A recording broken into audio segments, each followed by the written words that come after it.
Il y a un moment même où c'était dur. J'ai emprunté 200 000 francs à ma belle-mère qui a pris l'argent de leur association pour m'envoyer. Ciao, ciao à tout le monde, j'espère que vous allez bien. Voilà, c'est le Messie des Grouilleurs, Gigi le Grouilleur de Bologne. Aujourd'hui, je veux rendre un grand témoignage, je veux dire merci à Dieu pour ma vie. En même temps, à ce témoignage, j'ai essayé de motiver ces personnes-là qui ont envie d'être motivées, ces personnes-là qui ont envie de suivre l'exemple. Je rentre en Europe fin 2015, on voit 2016. Et en 2021, voilà, le virus me pique de retourner en Afrique. Pendant que je n'avais même pas encore un investissement qui est terminé ici. L'hôtel GGB, il me manquait encore près de 33 millions pour finir. J'avais au total 14 millions que j'avais économisé. Dans mes ventes de médicaments indigénats, dans mes tout et tout et tout. Il faut souligner que même en Europe, j'étais à mon propre compte. Donc j'avais des papiers autonomes, mais c'était 2 ans qu'on me donnait. Mais je ne pouvais plus attendre. Il fallait attendre beaucoup de temps encore pour renouveler le papier, pour avoir le papier de 10 ans et puis revenir en Afrique. Mais je ne pouvais pas, à un moment quand le virus m'a piqué, je dis non, je rentre en Afrique. Donc 7 août 2021, je rentre en Afrique avec les 14 millions. J'essaie de faire ce que j'ai à faire. Je paye une petite voiture, la première voiture, la DID, pour pouvoir me déplacer, pour pouvoir faire mes trucs. Je fais. Il est arrivé des moments où c'était très difficile. Mais je dis un garçon, quelle que soit la température du désert, le vautour il ne retourne jamais.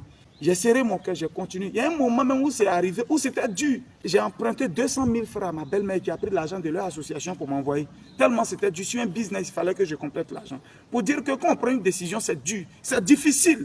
Mais c'est quand tu arrives au bout, c'est quand tu serres ton cœur. Je sais mon cœur, mon papier était valable jusqu'en novembre 2022. Donc je faisais les va-et-vient. J'ai 2 enfants en Europe. Des enfants qui sont nés devant moi. Contrairement ici, c'est vrai, c'est mes enfants, mais j'étais dans mes ventes de ceinture, dans la rue, tout en train de brouiller. Donc les enfants ne sont pas nés devant moi, je partais les voir de temps en temps. Mais en Europe, c'est des enfants qui sont nés devant toi, qui ont grandi devant toi, qui sont tous... Et vous savez, vous tous, que l'amour des enfants, c'est pas la même manière. C'est comme le chao qui est calé, c'est quoi nous avons dit, nous salut. Ah, chao, c'est comment? Mais là-bas, c'est papa, je t'aime. Vous voyez un peu la gamme. Mais à un moment, il fallait réfléchir. Dois-je retourner en Europe après avoir fini l'hôtel? Bon, je viens de commencer quelque part où j'ai mis plus de 83 millions. J'avais commencé à installer l'entreprise de vente de terrain, les trucs. Est-ce que je devais laisser ça dans mes gens? C'est-à-dire quand je retourne pour renouveler le papier, il me faut au moins 8 à 10 mois. Il fallait de la patience pour trouver une bonne équipe. Il fallait de la patience pour voir qui est qui. Il fallait de la patience pour voir ce que ça te donne. Et je suis en novembre 2022.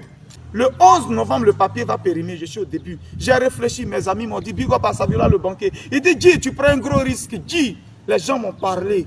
J'ai dit non. J'ai dit non, je fonçais. Tout le monde m'a dit, il n'y a pas quelqu'un qui m'a dit, il faut rester. J'ai vu tous ceux à qui ils m'ont parlé, il faut retourner en Europe. Ici, là, il faut retourner en Europe. Je me suis dit, si je me concentre, que je travaille, que mon entreprise, ça va, qu'il y a des entrées, je jure que je peux demander un visa. Et puis, j'ai retourné en Europe. Alors, le 11 novembre, dans la nuit du 10, j'ai réfléchi, j'ai mes papiers en main. Tout le temps, j'ai dit aux gens que je n'ai pas eu papier de 10 ans, je n'ai pas eu papier indéterminé, puis je suis venu en Afrique. Je n'avais qu'un papier où il me restait que c'est-à-dire 2 ans. Et j'ai pris la décision de venir. Je veux dire à quelqu'un, la décision, ce n'est pas le fait de dire je prends ma décision, non. Mais c'est d'assumer les conséquences, les principes qu'on se donne, c'est ce qu'il faut respecter. Le 11 novembre arrive, le papier se périme. Du coup, je ne peux plus aller facilement en Europe comme je partais. Il fallait me donner à fond pour bosser ici. Je n'avais pas tout ce qui est derrière moi. Quand je parlais, vous voyez, ça c'est ma voiture, ça. Il y a au moins 2 dehors. Nous sommes dans ma cour, ici c'est chez moi. Je n'avais pas encore tout ça en novembre 2022. Je n'avais pas encore tout ça. Mais il fallait risquer, il fallait me donner à fond. Le complexe, c'est-à-dire l'espace événementiel de Tia Salé, tout ça n'était pas, j'ai construit ça en 2023. Ce n'était pas encore réalisé. Il n'y avait que l'hôtel de Hermokono qui existait. Tout ce que j'ai à Tabo, rien n'était encore. Je n'avais qu'une seule voiture, la DID que j'avais achetée à 5 500 000. Voilà tout ce que j'avais. Mais je dis, si je travaille, je peux aller de l'avant. J'ai installé l'entreprise, j'ai tout déclaré, je paye mes impôts, tout et tout. Je rentre à l'ambassade, je tape poteau, premier poteau.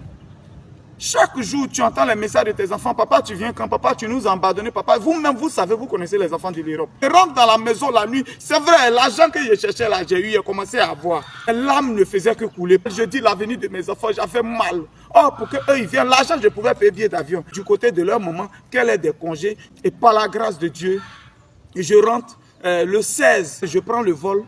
Et le 17 avril, je rentre en France. Par un visa normal. Et je rentre. C'était ma plus grande joie, c'était mon plus grand jour, c'était comme une victoire pour moi.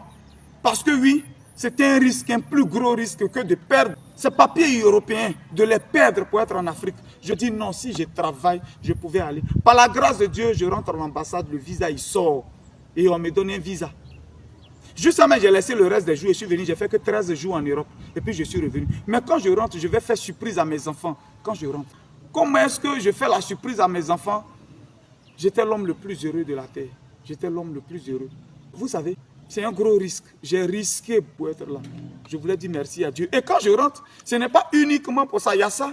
Mais je rentre où je suis. Je fais partie des sponsors de la nuit du Zouglou à Paris.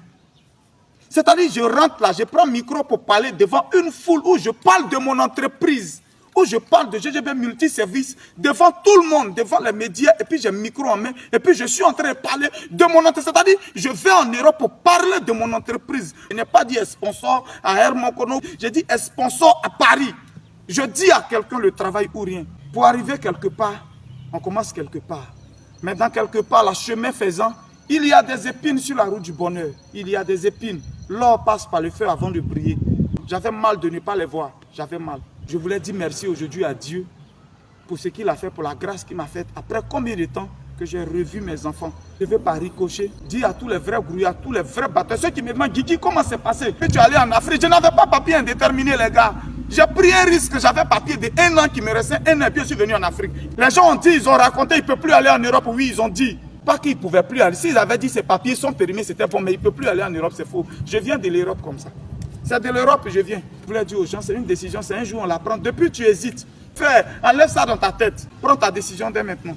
Le reste, ça va venir. Un garçon, il affronte. C'était mon message d'aujourd'hui. Croyons en Dieu et croyons en nous. C'était le Dagrasoua Boubem. Désormais, le Libanais des BT. Je vous dirai pourquoi on doit m'appeler désormais le Libanais des BT. On est ensemble. Ciao, ciao.